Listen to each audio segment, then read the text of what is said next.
What's going on, everybody? BD4 here. So before you guys listen to this debate, I wanted to add some context just so that way no one is confused when listening. But this debate was directly after our first debate, which was Kobe versus LeBron. This was a massive LeBron fan that I was facing, and after clearly asserting myself in this server when it came to rhetoric and reasoning, I thought I might as well argue against the supposed top dog of the server. So this is why we're talking about basketball players and basketball concepts, rather than which Naruto character punches harder than another one. However, our first debate ended in 5 minutes as he conceded rather quickly just because I argued competition necessitates performance. This then led him to argue something of the sort of like, would a player averaging insane stats against weaker competition be better than a player who is averaging just good stats but against very high level competition? And I just bit the bullet and just told him no. He then proceeded to concede, just citing that I was using weird logic. This then gets into our second debate, the recording you're about to listen to, where after I said I'd won, he tried defending the position that I didn't win because of using supposed weird logic. The discourse is originally about having the correct or wrong position.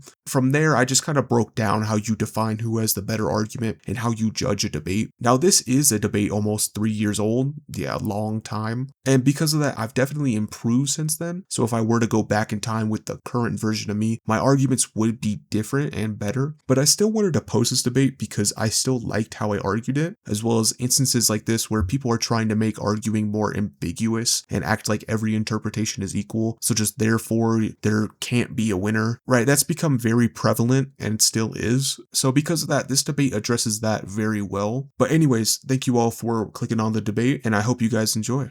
Like, I'm not going to sit there and be like, oh, you won the debate, used really weird logic that doesn't actually, any convincing value prove, quote unquote, that you were right. Like, I don't give any credit to that. So you're just arguing from incredulity then? It's like, oh, well, because I don't think this way, that then means you're wrong and I'm right. That's your argument. It's not that I don't think this way. It's that it is. It's like the absurdity argument. Like it's Well, it's like only an it's argument of ridiculous. absurdity if you can demonstrate that it's the case. If you can't demonstrate that it's an argument of absurdity or any type of fallacy, then it's not a fallacy. I would say that kind of goes back to the presupposition thing, where if you should know that that's ridiculous just based on general knowledge you should have going into the debate on whatever it's about, then that would overrule But what if you disagree? explicit That's what I'm like saying. provenness. Not everyone has the same viewpoint, is what I'm saying. Not everyone thinks it will be the same. So you have to demonstrate why No. that's the case. Yeah, I don't know. I wouldn't You agree with can't that. I you think that can't goes let back to just different values in the debate. you don't let anyone assume your points. You don't, right? Like let's just say you say that Kyle Korver is better than LeBron James. I disagree with that. And if I just say, well, that's just an argument of absurdity, that doesn't mean it actually is an argument of absurdity. I have to demonstrate why that's the case because you might See, think I would differently. disagree with that. I would say you don't. I mean, Think in that this when the case is hypothetical, that clear, you you don't need disagree. to. But in this hypothetical, you disagree. You think that Kyle Korver is better than LeBron James. And so me just saying it's an argument from absurdity doesn't mean it doesn't demonstrate why that's the case. It's just me saying it. Well, yeah, but that would be me being an idiot. So even if if But that's how why I would you be an feel, idiot? like because it is an argument of absurdity. You can't make any kind of real argument for that. For me to prove You that, can, I would have to sit there and jump through a bunch of I hoops. Like, mean, well, the only thing that I really value is 3-point shots and efficiency, and Kyle Korver was a more efficient player and more efficient 3-point shooter than and if LeBron, so therefore he is better. and if you can demonstrate why that's the And that's case, idiotic. then that means he's better than LeBron. That's all that means. It doesn't mean that you're an idiot. Completely disagree. It That absolutely does. why would that make you an idiot if you can prove that Kyle Korver's better than LeBron? Because basic logic counters the loophole argument that I would be making. But if basic Basketball logic knowledge isn't counters it. working, and if basketball knowledge isn't working, right? Let's say you Well, versus you you in the can't use hypothetical. let's just They're say not going to be able to disprove someone who is an idiot. They're not going to be convinced. If they believe in it's not some true. extremely wacky thing, That then you don't you're need to not going convince to be someone. able to go to their level and beat them with logic. You don't need to convince someone. All you have to do at The that goal point is is you to just convince someone. not exactly. If you as long as you can prove they have a logical inconsistency, that means they've conceded on their own word. Therefore, you've won. Or Oh, if you not if have a they don't judge, admit they conceded. or if you have a judge or a judge and you go to conclusions, as long as you both mutually agree, go into conclusions, the judge says that you won, then you win. Of course, under this circumstance, right, I wouldn't have invited a judge here because people on this server probably would have been like, oh, well, you know, the judge is biased or whatever, because I know the judge or whatnot. You But, know, a lot of that comes into it. but, and, you know, since this server And if it's isn't a one-on-one, a one-on, well, that's what every debate is, a one-on-one. I mean, well, if it's a one-on-one, then your points now mean nothing because there's no one else to validate them. If you give yourself a point over me because, you found a logical inconsistency in there, but I don't agree with it, then we are at an impasse because 50% no, of the party disagrees with the conclusion. So no, your point that you gave yourself that's doesn't mean anything. that's not how that works. So if we're to It's debate, 100% how it works. no. So let me explain why that doesn't work. So if you're to say LeBron is a better three-point shooter than Steph Curry, right? And that's your only Mhm. argument. That's the only argument you made so far.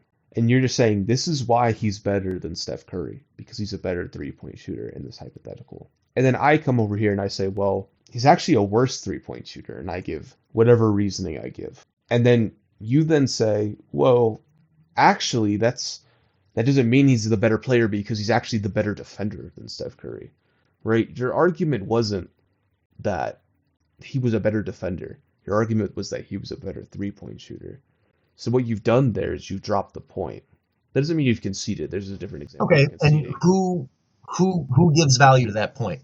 It would just go to whoever dropped it or whoever didn't No, drop no, it. no. So you are saying that you got a point or that I Hmm. lost a point, right? But I Well, you disagree. didn't lose So a there point. needs to be another party There who also does agree because there right is now also we are at a you 50-50 don't impasse. point. There's no such thing as a point system either. I don't know if that's what you imagine this to be. I mean, you have been using a point system this whole No, time, so no. How debating works is you debate based on like who can prove the claim. You don't debate off of, oh, well, I've won 7 points, he's won 4 points. Like, no, that because not all those then points are why were you relevant. counting points earlier? No. When I'm saying points, I'm just meaning like, oh, you've made this point, like you've made this claim. That's just another way of me saying claim, or you've made this argument. That's what I mean by point. I'm not saying, oh, Oh, well, you've well, dropped a okay. See, point. you explicitly said that you got a point earlier, so I assumed that you meant what you explicitly No. said. And no, and if anyone ever tells you you judge debates based off of counting who won a specific point, that is incredibly stupid because you only judge a debate based off of who actually can demonstrate their claim. And not every point you made is even relevant to the claim. Therefore, not every point you make is even relevant. I was Um, literally basing this off of your own words, but okay. oh well, if you misunderstood that, that's my bad because I didn't. I came in with. I probably shouldn't have just randomly assumed you understood how that works, right? Yeah, that is Um, that is 100% what I thought you meant. yeah, and what was I talking about points? When you're saying like who gets the point, right? Like no one technically gets the point. It just means you've dropped that specific argument. So that means Okay. you don't have a argument to move forward because you now moved on to another And argument. what if I just don't accept your counter to it? Your counter, well then you could just say it's an argument from incredulity, assuming that argument has the argument that I've given, the counter or the retort actually has evidence to it. If it's just a claim, it's just like, oh well, I think Steph Curry's a better three-point shooter because he blocked Andre Iguodala or something stupid like that, right? That and you're like, well, and you question that argument, right? That makes sense why you would question that argument. And if I say something like, oh well, that's just an argument from incredulity, that doesn't make any sense under that instance. But if I say something like, "Oh well, Steph Curry is a better three-point shooter because he's made more threes in his career. He has the highest or one of the best three-point shooting percentages ever or whatever," right? And then you say, "Well, Mhm. this evidence doesn't work," and I don't agree. And then I just say, well, that's just an argument from incredulity because you've not provided why that argument doesn't work and why this counter has some flaw and why you shouldn't think this, right? That's where that would come in. So you actually need to like give a counter as to why my argument doesn't work. Otherwise, it's just like nothing happens. The point, my argument would still stand until you can disprove I it. see what you're saying, but back to the point I was making, I still don't fully agree because I think that if you practice debating enough, to use fucking Ben Shapiro as an example, if you're skilled enough with words, you can get someone else trapped into a situation where they can't technically disprove what you're saying, even if it is completely wrong. But why is it completely wrong though? That's the thing. So you can't say it because you're not as good at actually debating, even if you might be completely correct. Situations like that are why I don't really value them at all. There is no such thing as an actual correct. This comes back to presupposition. We don't know what's correct in the world. We can't assume what's correct, right? We can't assume that right now I'm on Earth and instead of being in a brain in a vat, right? So we're not going to assume that my position is correct or your position is correct because we don't know. We're not omniscient. So because of that, the stance of, oh, well, I'm actually correct, and even though I can't articulate it as well as you can or argue it as well, that doesn't mean that your point stands. Therefore, it doesn't work like that, right? That doesn't make sense because we can't define what's correct and what's incorrect. Okay. I'm not saying that you're wrong. I think that is just more of I don't know. I feel like this is something that is a personal viewpoint thing because I understand why what you're saying in a why that is what you believe, but I don't. It's not something that I would apply to how I view debates. I agree with what you're saying in the scope because like I've come across people who I think have given pretty poor arguments, but the thing is though is it's not a matter of how I deem it. If it's truly poor, like how I view it, then the argument won't stand. The other person will retort or I will retort and I can disprove it. But if it's actually an argument I just don't recognize because it just sounds so absurd in my head and they can actually make it work, then it's a good argument. I have no form of objective way of saying it's a good or a bad argument other than the fact that can they prove it or not. And if it truly is how I define it as a argument of absurdity or a poor argument or however you want to say it, then I should be able to disprove why that is. I completely see what you mean. I have just seen far too many examples of have with it taking place to be willing to accept that. I mean, if you say like, I don't know if you watch like Ben Shapiro, because like I think he's an idiot. Honestly, he's not. So many people in my life think he's a genius. Oh, you think he's a genius?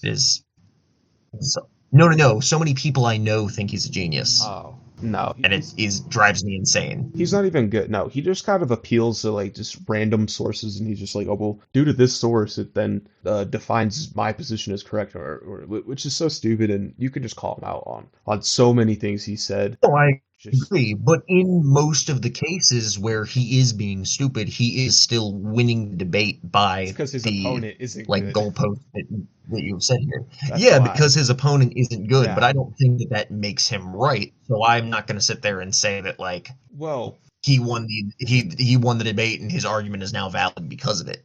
Yes, this is actually a good thing you brought up. So let's just say Ben Shapiro and I debated, and I don't know what's one. I don't want to go into politics or whatever. I don't think that's a big deal. But channel. I mean, we both agree Ben Shapiro's an idiot, so probably mostly on the same side. But well, no, I just think he debates poorly. That's why I think he's an idiot. I don't really care about his political view. But let's just say him and I debated. Maybe we'll stay out of the politics of it. Right. Sorry, go on. Right, yeah. So I actually remember this one where he debates like something about like LGBTQ or whatever, and we need people to I don't know. His opponent was saying everyone needs to follow these rules when talking about different genders or whatever, and I completely disagreed with the other person's arguments or whatever, but that's aside the point, right? I did think he won the argument, even though I thought he also had bad arguments. But the thing is, though, is that doesn't make him correct. Under like in general, that doesn't make him correct in general. That just makes him like he'd won the Just the debate. winner of the argument doesn't Yeah. make him correct. Yeah, because Okay. not everyone he Okay. can do that I against. gotcha. Yeah, because not everyone he can do that against is gonna win. Like he wouldn't win against me. He wouldn't win against Seth or some of the people I even like Aeroflame, Jaja. You know, there's so many people you can bring up. Right? It just means he just Ben won that Shapiro argument. versus Seth the Programmer. I would love to watch that. Oh, I mean, he would get slammed during Hilarious. Destiny. I don't know if you know Destiny, but I do not. Jordy. I mean, there's so many people you could Sure. name that would beat him. All right. But yeah, that's how I Okay. feel it I works. was misunderstanding then. Gotcha. Yeah. I was under the impression that if they won the argument, that was therefore justifying their Oh. correctness, like validating it. No, it would only mean that for that debate. It wouldn't mean like in general. I gotcha. Because, yeah, they couldn't do that to everyone because he's definitely not the best. He'd get clapped. He has awful rhetoric. But yeah, that's what I mean by like I don't know. Hopefully that changes like your perspective on how you actually like Yeah. view arguments and everything. But yeah, that's why I always like because Kinda. I know like if you ever heard like I'm sure you saw this whenever you saw me first come here and talk about why Dr. J is number 2 or whatever. Mhm. Right? Like at first it sounds ridiculous, but then like from my point of view, as someone who's actually like studied his career and everything, it's like to me it doesn't sound crazy. And other than my opinion of it not Yeah. sounding crazy, I have to demonstrate why that's the case. And my opponent also has to demonstrate why that's the case. Even though to that person that makes it sound crazy, it doesn't mean it is crazy. You have to prove why that is. Yeah. Yeah. Yeah. But yeah. Yeah. I understand. I'm gonna have to go in a minute or two, but I would, speaking of Dr. J, I would genuinely like to hear your perspective on basically his competition in the NBA, in the ABA, Mm-hmm. and justifying it. Because I don't know a whole lot about it, but from what I have seen, it seems relatively weak to me. Okay. And so I would be curious as to why you believe it was strong enough for him to be number 2 on your ranking when competition and help are your main factors. Mm-hmm.